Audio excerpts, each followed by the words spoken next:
আমি মনে করি আহ, অতীতের চেয়ে এখন সেটা বহুফোল্ড, অনেক গুণ বেশি আস্থা এবং সমর্থন আমরা দেখতে পাচ্ছি। আপনি যদি এটা মনে করেন তাহলে আপনার সবচেয়ে বেশি নির্বাচনে যাওয়ার জন্য সবচেয়ে বেশি আকুলি বিকুলি বা আকুতি থাকার উচিত ছিল না? কিন্তু আমরা তো দেখতে পাচ্ছি জামাতে ইসলামী নির্বাচনে যাওয়ার ব্যাপারে, মানে যেটা হচ্ছে স্বাভাবিক ভোটিংয়ে স্বাভাবিক নির্বাচন, সেটাতে যাওয়ার ব্যাপারে জামাতে ইসলামী এর আগে ফেব্রুয়ারি মাসের কথা সবচেয়ে আগে বললো, এখন আবার হঠাৎ করে পিআরের কথা বলে, বিশেষ করে নিম্নকক্ষে পিআরের কথা বলে একটা জটিল মানে আমি কি বলবো, একটা জটিল শর্ত আরোপ করে নির্বাচনে অংশগ্রহণ করার ব্যাপারে তাদের অনীহা আমি দেখতে পাচ্ছি। না, নির্বাচনে অংশগ্রহণ করার ব্যাপারে আমাদের কোনো অনীহা নেই।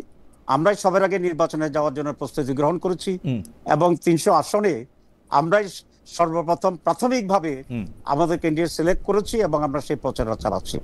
কিন্তু জামাত ইসলামী যেটা চায় সেটা হচ্ছে নির্বাচন নয়, একটি সঠিক নির্বাচন। শুধু জেনেতন একটি নির্বাচন নয়, একটি ফেয়ার, ফ্রি, পার্টিসিপেটরি এবং সকল মানুষ যাতে উৎসব করে ভোট দিতে আসে এরকম একটা নিরাপত্তার ভিতরে, স্বস্তির ভিতরে যে নির্বাচনটি হবে, যেখানে আপনি যেটা উল্লেখ করেছেন যে যার ভোট ইচ্ছা মতো করে সে দিতে পারবে, জামাত এরকম একটি নির্বাচন চাচ্ছে এবং সেটা ফেব্রুয়ারিতে চাচ্ছে। এখানে আমাদের আপনার কাছে সংশয়টা কোথায় যে যেনতন ভাবে নির্বাচন হবে? আমাদের সংশয়টা খুব স্পষ্ট। এক নম্বর হচ্ছে বাংলাদেশের ল অ্যান্ড অর্ডার সিচুয়েশন এখন পর্যন্ত সে পর্যায়ে সরকারের নিয়ন্ত্রণে নাই যেটা দিয়ে গভর্নমেন্ট একটা সুষ্ঠু নির্বাচন করতে পারে। সেকেন্ড, যারা মেন স্টেক হোল্ডার যারা আছে এখন, বেসিক্যালি যে মেজর দুইটা পার্টি আপনারা জানেন, সেখানে গত এক বছরে আমি বলি একটি পার্টির যে বিহেভিয়ার সারা দেশে বিভিন্ন দখলের ব্যাপারে, চাঁদাবাজির ব্যাপারে তাদের লোকেরা একেবারেই নিয়ন্ত্রণহীন আছে। এখন গতকাল রাত্রেও আপনার একটা পরিবহনের রুমে, পরিবহনের একটা অফিসের ভিতরে সামান্য সিগারেট খাওয়াকে নিয়ে কেন্দ্র করে যে হুলস্থুল হয়েছে এবং পরে শুনেছি 14 না 16 কোটি টাকা, 16 লক্ষ টাকা কিন্তু চিন্তাই হয়ে গেছে। তো এই পরিস্থিতিতে গভর্নমেন্টের যে স্ট্রং স্ট্যান্ড নেওয়ার কথা ছিল সেটি কিন্তু সেখানে আমরা দেখতে পাচ্ছি না। 2 নম্বর হচ্ছে আপনার সুষ্ঠু নির্বাচনের জন্য সকল পলিটিক্যাল স্টেককে নিয়ে নির্বাচনটা কিভাবে সঠিক হতে পারে, আমরা চিফ অ্যাডভাইজারকে বলেছিলাম যে আপনি সকলকে নিয়ে বসেন নির্বাচন কিভাবে হবে।